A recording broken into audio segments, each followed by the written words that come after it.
For the flooding in the southern plains. It is ongoing, and Patricia, by the way, is going to add to this as we head into the beginning of next week. So we've had this upper level low, right? Rainfall totals 5 to 10 inches. We have another low that is going to get tangled up with. Patricia will get tangled up with, and that's going to cause more rain as we head into the beginning of the next week. Now, it's been hot out there. How gorgeous was yesterday into the southeast. More southerly flow, more warm temperatures, 10-15 degrees above average here as we head throughout the day today. And then the weekend rain, let's talk about where we're going to see some of that. And we are going to see just a little bit move through the northeast. And again, this is all complements of the upper level low that was causing the rain in Texas. We will not see the same effects. It's not as strong. There's not as much moisture. But Jen, it is going to make its way all the way into the northeast. All right, so we're tracking that. In the meantime, though, we've got to start with what's been happening in Texas. The rain is going to be. We are continuing to watch rain out there right now as you kick off your Friday morning. Dallas, the rain has made it here. So we have finally ended our dry streak here in Dallas. We had more than a month of no rain. Now it is coming in and coming in big time, Dallas, and it's been raining through the night, continuing to rain this morning. You look back at some of the 12-hour rainfall areas that we're going to see easily additional rain on top of the 4 inches of rain that we have already seen across this area. So let's take a look at what's going on for us today. As we take a look at the future radar, we're going to get a break. There's going to be showers. It's not going to be the continuous rain that we've seen overnight, but you see how it all lifts back in, and we see this steady shower and thunderstorm activity right through the day today. Saturday and Sunday, there's still a chance that we're going to still be getting rain in Dallas, and we're going to talk more about what's setting up to give us this big Texas dump of rain. For Dallas specifically, timing things out, not just today, but through the weekend into Monday, we're going to see easily 5 to 8 inches of rain. Locally, spots will get more. The heaviest of rain will be falling through the night tonight, and then possible flooding of some of the small streams, the low-lying areas, some of the roadways. You know, they've been working on their flood controls after the big flooding that we had in May and early June, and so if those are not done yet, we could have some issues in some of the areas that we saw flooding in again back in May and June.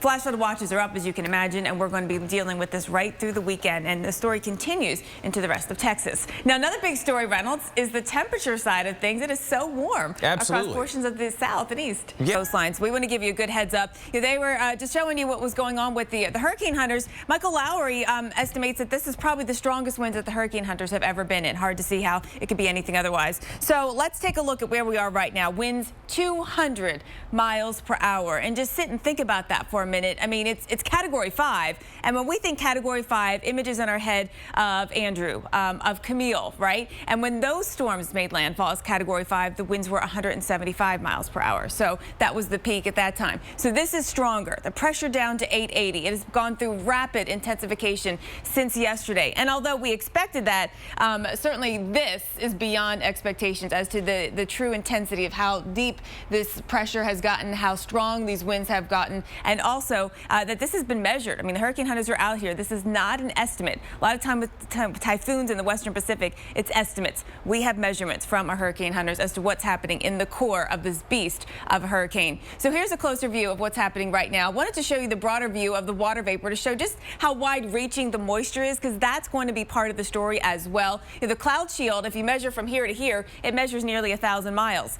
So we've got a sort of large cloud shield and a very tight core of hurricane force winds. The strongest of the worst of the winds are about 30 miles from across. The tropical storm force winds extend out about 175 miles. And I wanted to show the microwave again, just to show this small, very tight core. This allows us to sort of look inside the storm. Very tight core of very damaging and devastating and catastrophic winds. So landfall expected later today. Conditions will go downhill this afternoon here on the coastline, probably not too far from Manzanillo, maybe just to the west or north of there. Puerto Vallarta, we need you to have a heads up. I mean, look at this.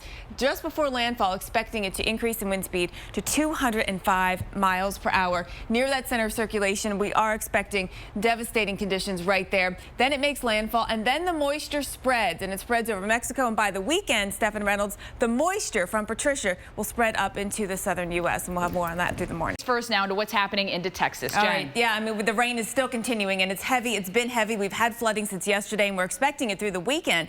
Let's start with a look at West Texas, where we had heavy rain and flooding widespread across the area. This is in Rankin, Texas, where more than 2 inches of rain fell yesterday and did this. We had several roads flooded. The water rose so quickly that several trailer and double-wide mobile homes simply floated away. You can see that. Look at that. Oh, it's amazing.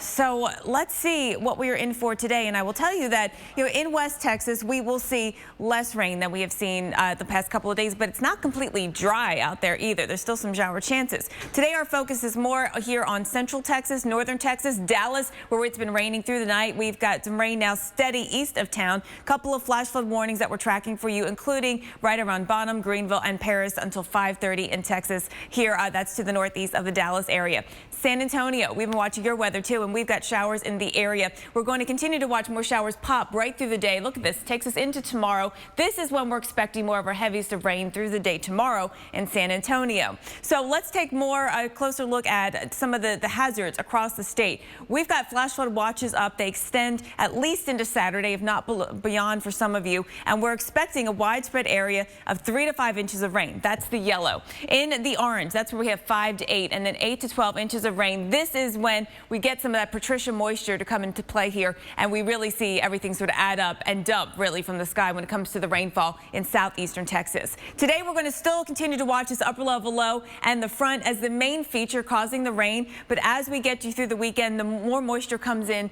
from Patricia, and that's going to be a big concern, of course, when you have the Patricia moisture, you've got the Gulf moisture, you've got, all of the moisture that the upper level low has been sort of wringing out of the atmosphere, everything coming together to cause us some flooding concerns. San Antonio, for us, we were in a dry spell. That's over. 5 to 8 inches of rain is possible. The heaviest of rain will fall on early Sunday for us. And of course, we are concerned about low-lying flooding, especially on some of the roads across this area. All right, another big story is the temperature story. And Reynolds, it's one of those days where it's chilly in the morning, but it's almost hot in the afternoon. Yeah, dry air can warm. And the beast that we have that's named Patricia, this thing is just breaking record. It seems like every minute we get a new record in from this thing. Culling through the data and figuring out where this stands in history. Hurricane Patricia here in the eastern Pacific, winds measured of 200 miles per hour. The pressure measured 880 millibars. The previous record with the National Hurricane Center, they do the Eastern Pacific and also the Atlantic, was Wilma at 882 millibars. So this is now their strongest in the satellite era since records have been kept.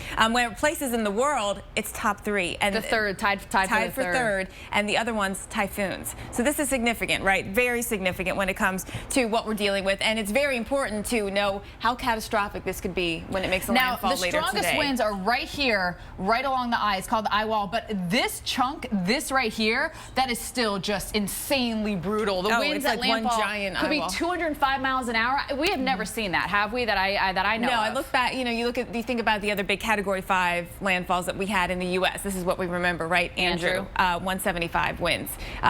Camille, 175 winds. So it doesn't compare to this. And there is actually the chance that it could strengthen a little bit more today. We're going to talk about that here. But just a closer view, the hurricane force winds extend out 30 miles. The tropical storm force winds extend out 175 The miles. eye is also very small, too. It's 7 nautical miles, or about 8 miles across. I mean, and that again, estimated and measured by the hurricane hunters who flew through it. All right, so it's starting to kind of feel the effects of that upper level low and be taken to the east. The moisture is already being pumped into Texas. Some of the moisture is getting drawn up here into South Texas.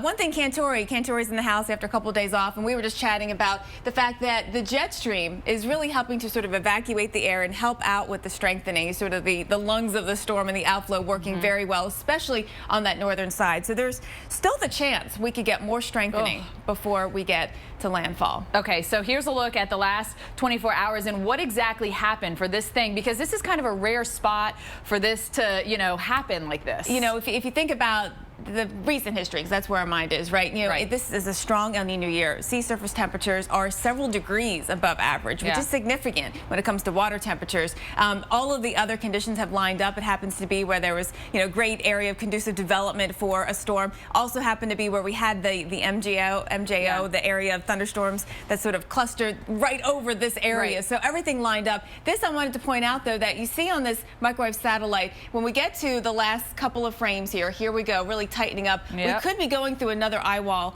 replacement cycle, which when that happens, it actually could be stronger when we come out of it. So there is still the chance for additional strengthening, which is incredible. Projected landfall later today, conditions going downhill this afternoon right here just to the west of Manzanillo. Look at this. I I literally cannot get over this thing right here. 205 miles an hour potentially at landfall. I mean, we're talking like literally a tornado coming ashore. Exactly. It's moving fairly fast as well. Once it hits this higher terrain up here, which is anywhere from 5 to 7 or 8,000 feet, that'll really help it spin down quickly. But then we've got to track the moisture up into South Texas. The moisture, and even Reynolds, it looks like potentially some of that circulation getting caught up with an upper level low.